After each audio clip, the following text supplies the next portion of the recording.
Hello friends, कैसे हैं आप सभी। एग्ज़ाम मंथन पर आपका हार्दिक स्वागत है।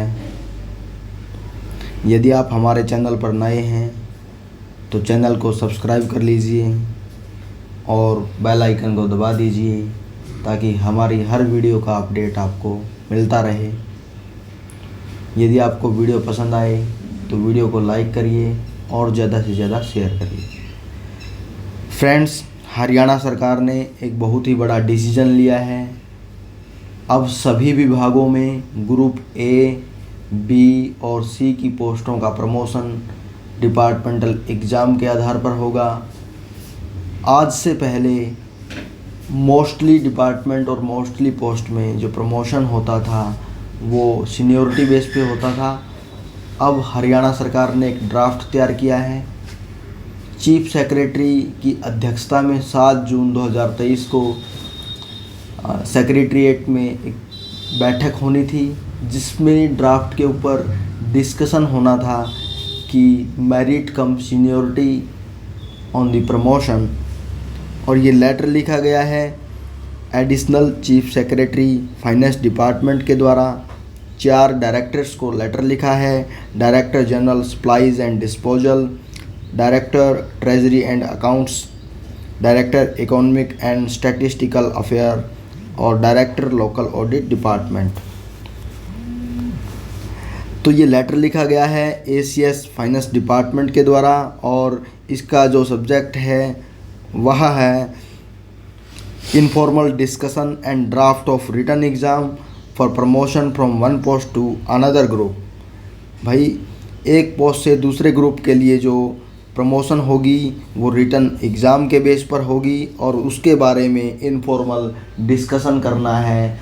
वो चीफ सेक्रेटरी साहब के द्वारा सेक्रेटरीट बिल्डिंग में 7 जून 2023 को होने वाला है और जो कि हो चुका है।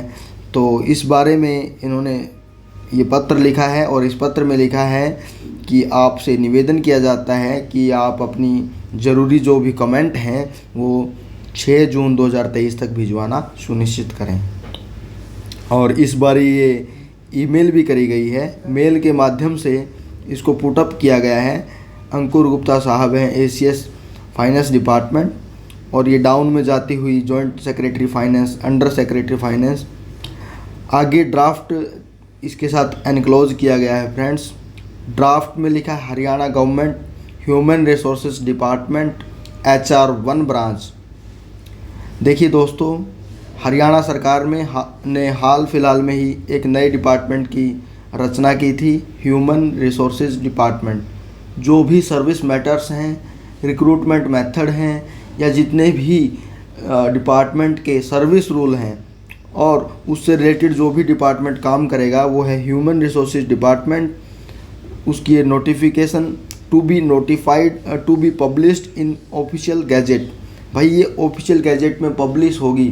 अभी तो ये ड्राफ्ट है, जब ड्राफ्ट ये नोटिफिकेशन बन जाएगा, इसमें सभी सहमत हो जाएंगे, तभी ये नोटिफाई होगा गजट नोटिफिकेशन में। तो इसमें गवर्नर हरियाणा चाहते हैं कि जो एडमिनिस्ट्रेशन मशीनरी है हरियाणा की उसको इम्प्रूव करना और उसके लिए वो चाहते हैं कि एक क्वालिफाइंग नेचर का रिटन टेस्ट हो, उसके बेस पर प्रमोशन की जाए ग्रुप ए, बी और सी एम्प्लॉयज़ की। देखिए दोस्तों, इसमें इन्होंने ये प्रपोजल रखा है और this notification will act in supersession of all previous notification and service rule. भाई, जो ये नोटिफिकेशन है ये पहले की जो भी नोटिफिकेशन है या सर्विस रूल हैं उनके ऊपर लागू होगा। ठीक है फ्रेंड्स। तो फ्रेंड्स, इस नोटिफिकेशन के आने के बाद बाकी जितने भी पुराने सर्विस रूल हैं और नोटिफिकेशन हैं या कोई इंस्ट्रक्शन है वो इसके द्वारा प्रतिस्थापित कर दी जाएंगी। आगे हम देख लेते हैं इसमें जो जितने भी हरियाणा सरकार के डिपार्टमेंट हैं, बोर्ड कॉरपोरेशन हैं, उनको रूल नंबर 9 में अमेंडमेंट करना पड़ेगा या रिक्रूटमेंट से रिलेटेड जो भी रूल होगा उसमें उनको अमेंडमेंट करना पड़ेगा। और किस किस पोस्ट के लिए? ग्रुप ए, बी और सी के एम्प्लॉयज़ के लिए। देखिए फ्रेंड्स, रूल नंबर जो 9 होता है वो रिक्रूटमेंट से रिलेटेड होता है और उसमें 3 प्रकार के बेसिकली मेथड होते हैं किसी भी रिक्रूटमेंट को पूरा करने के। नंबर 1, बाय डायरेक्ट रिक्रूटमेंट, किसी भी पोस्ट को भरने का एक तरीका है कि सीधी भर्ती के द्वारा उसको भरा जाए। नंबर 2, बाय प्रमोशन, भाई ऑलरेडी जो वर्किंग है एम्प्लॉय उनमें से प्रमोशन के द्वारा उसको भरा जाता है। नंबर 3, बाय डेपुटेशन और transfer from one department to another department. तो ये रूल नंबर 9 है friends. Method of recruitment, merit cum seniority in promotion, ये चीज़ इन्होंने लागू करी है कि मेरिट बेस पे हम एक पद से दूसरे पद पर प्रमोशन करेंगे, ठीक है। और उसके लिए क्या क्या है? एजुकेशनल क्वालिफिकेशन और एक्सपीरियंस जो भी रिक्विजिट ज़रूरी है ना वो चाहिए, और साथ के साथ एग्ज़ाम भी क्लियर हो। और ये जो डिपार्टमेंटल एग्ज़ाम है वो क्वालिफाइंग नेचर का होने वाला है फ्रेंड्स। उसके मैनर ऑफ प्रमोशन में देख लेते हैं। ये जो क्वालिफाई होगा एग्ज़ाम, उसके बाद सीनियोरिटी लिस्ट तैयार करी जाएगी और उसको कंसीडर करा जाएगा प्रमोशन के लिए, ठीक है फ्रेंड्स। देखिए ये जो एग्ज़ाम है ना वो सिर्फ क्वालिफाई नेचर का है, सीनियोरिटी हमारी ऑलरेडी तय होगी और इसमें जो मार्क्स आएंगे उसके आधार पर सीनियोरिटी फिक्स नहीं करी जाएगी। देखिए जो डिपार्टमेंटल एग्ज़ाम है वो उसके 2 पार्ट होंगे। पार्ट 1 जो होगा वो जनरल एडमिनिस्ट्रेशन, सामान्य प्रशासन के बारे में पूछा जाएगा। जो पार्ट 2 है वो मैटर डिसाइड किया जाएगा एडमिनिस्ट्रेटिव डिपार्टमेंट के द्वारा, यानी कि एसीएस जो होता है ना डिपार्टमेंट का, उसके द्वारा। सेक्रेटेरिएट में एडमिनिस्ट्रेटिव डिपार्टमेंट बोला जाता है उसको, उनके द्वारा जो सेकंड पेपर है वो डिसाइड किया जाएगा। बेसिकली मेरे को लगता है कि इसमें जो भी पोस्ट से रिलेटेड सिलेबस होगा वही पेपर 2 में होने वाला है। अच्छा, जो डिपार्टमेंट है वो एग्ज़ाम कंडक्ट कराएगा, वो अपने आप भी करवा सकता है या किसी भी एजेंसी को हायर कर सकता है, ऑथोराइज कर सकता है एग्ज़ाम करवाने के लिए, ठीक है। और उसको लगातार ये एग्ज़ाम करवाना है टाइम टू टाइम।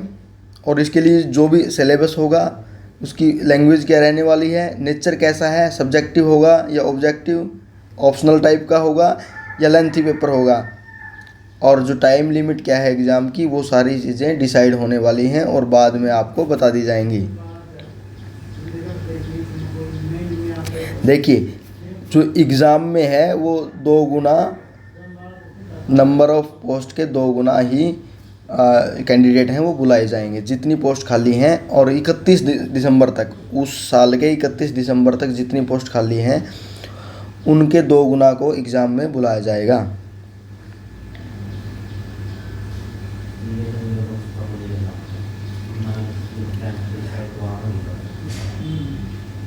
देखिए दोस्तों, जो भी किसी भी प्रकार की लीव पे होगा, अंडर सस्पेंशन होगा या डेपुटेशन पे होगा तो उसको कंसीडर नहीं करा जाएगा प्रमोशन के लिए।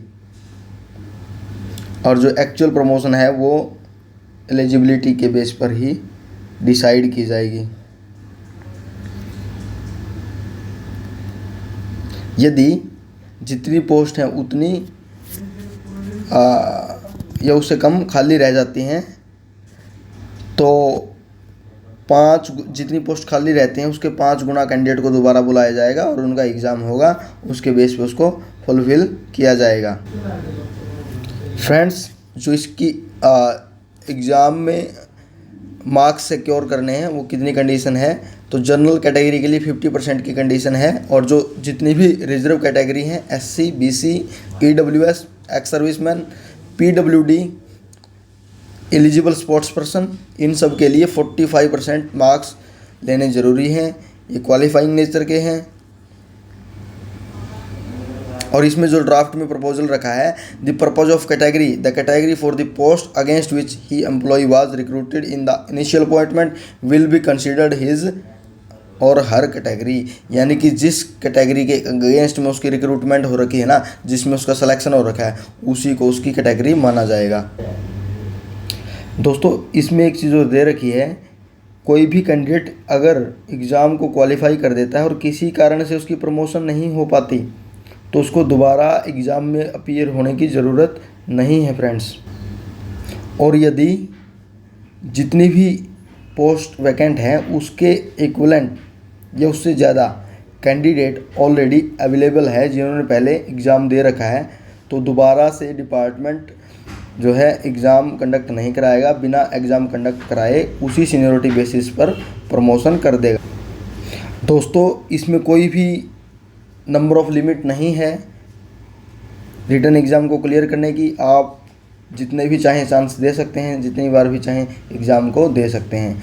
और इसके अतिरिक्त एग्ज़ाम क्लियर न करने की स्थिति में कोई आपको नुकसान भी होने वाला नहीं है। आपकी एसीपी, इंक्रीमेंट और जो भी आपके फाइनेंशियल बेनिफिट हैं वो रुकने वाले नहीं हैं, वो एज इट इज़ लगते रहेंगे, चलते रहेंगे। ठीक है, देखिए फ्रेंड्स इसमें ये बता रखा है कि जो जूनियर एम्प्लॉई है अगर वो सीनियर से पहले प्रमोशन ले लेता है, एग्ज़ाम क्लियर कर लेता है और सीनियर पे एग्ज़ाम जो है वो क्लियर नहीं होता तो जूनियर की प्रमोशन कर दी जाएगी, जो कि बहुत ही इम्पोर्टेंट चीज़ है इसमें।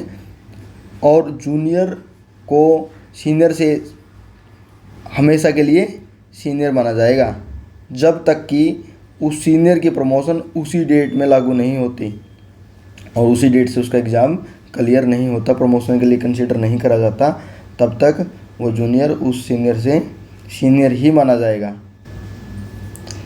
इसके अलावा कुछ चीज़ें इसमें से एक्सक्लूड करी गई हैं कि जिसके ऊपर यह टेस्ट जो है वो लागू नहीं होगा। हायर लेवल की एडमिनिस्ट्रेटिव पोस्ट हैं director, additional director, joint director, engineer in chief, यानी कि जिस भी डिपार्टमेंट में किसी भी पोस्ट के काडर पोस्ट जो है 3 और 3 से कम है ना, उसको इसमें इंक्लूड नहीं करा जाएगा। और जिसमें 3 से ज़्यादा पोस्ट हैं किसी भी काडर की, तो वो इस ड्राफ्ट में, इस नोटिफिकेशन में इंक्लूड करा जाएगा, उसकी प्रमोशन एग्ज़ाम के बेस पर होगी।